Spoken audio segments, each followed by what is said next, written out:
po.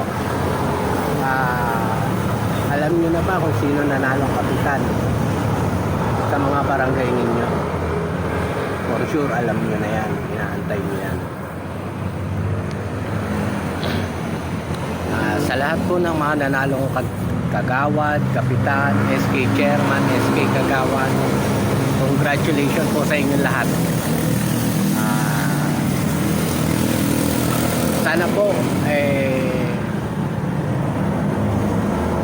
paglingkuran natin yung mga mamamayan na bumuto sa inyo, sa inyong mga kabarangay.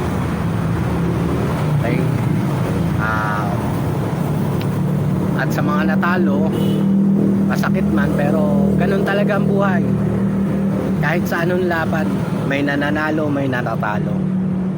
Sa mga natalo naman, suportahan natin yung mga nanalo. Pakita natin na karapat dapat din kayo para sa susunod na halalan o susunod na botohan, makita rin ng taong bayan, ng tao yung presensya ninyo. Tama po ba? Real talk. Huwag na po tayong sabihin kaya kayo natalo dahil nadaya. Real talk din po. Kaya kayo nanalo dahil nandaya. Tanggalin natin sa kalakalan ng botohan yan. Igalang na lang natin yung taong bayan na bumoto, na nagdesisyon. Desisyon po ng taong bayan yan.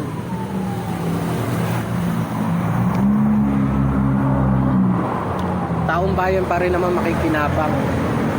Isipin natin, taong bayan pa rin makikinabang dyan sa hinalal natin, sa hinalal namin.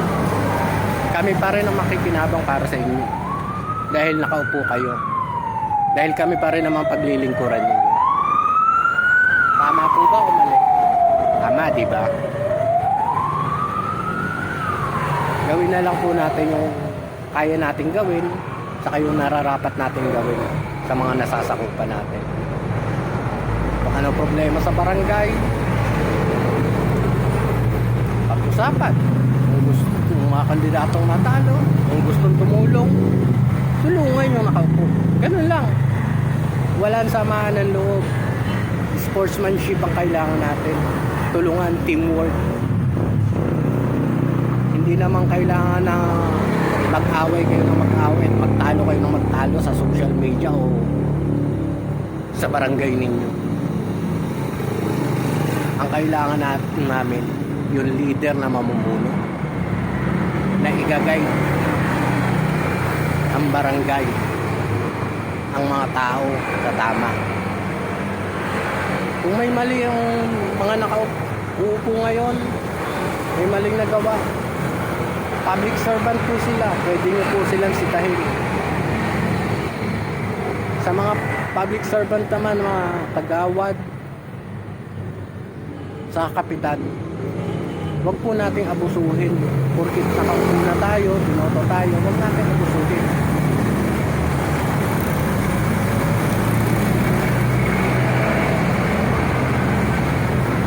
Pakita natin sa kanila na kaya niyong pamunuan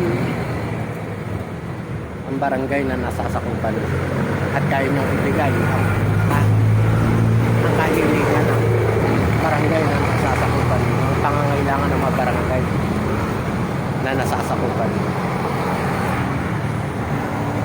Yun lang po.